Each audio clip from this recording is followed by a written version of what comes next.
关心下礼拜三就是元旦，有3项大制度特别开始改变，提醒大家要注意。像讲民众上界关心的基本工资起价23800块，也阁有咱看到1点钟的薪水本来是150块，即马起价158块，也阁有交通的部分，咱看到机车加分班补助金额本来是1000块，即马加压到1300块，也阁有民生制度嘛有共款无共的所在，像讲是带囡仔费用的补助，本来规定敢若到囡仔2岁尔，即马补助到囡仔3岁。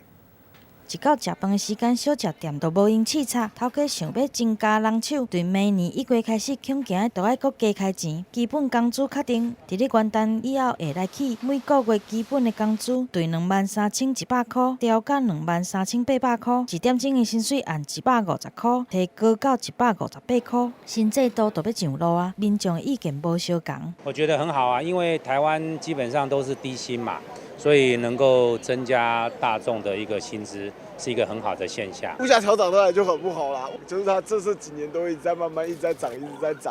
然后这怎么受得了？就惊人力成本提悬，物价会搁再来起，资方若负荷袂调，就会来倒去。对元旦开始嘛有交通的新制度，包括机车驾驶训练班补助的金额提悬，对原本的1000块加压到1300块。另外，搁有超级跑车的条款、快速公路拖救的费用，拢会伫咧元旦了后来实施。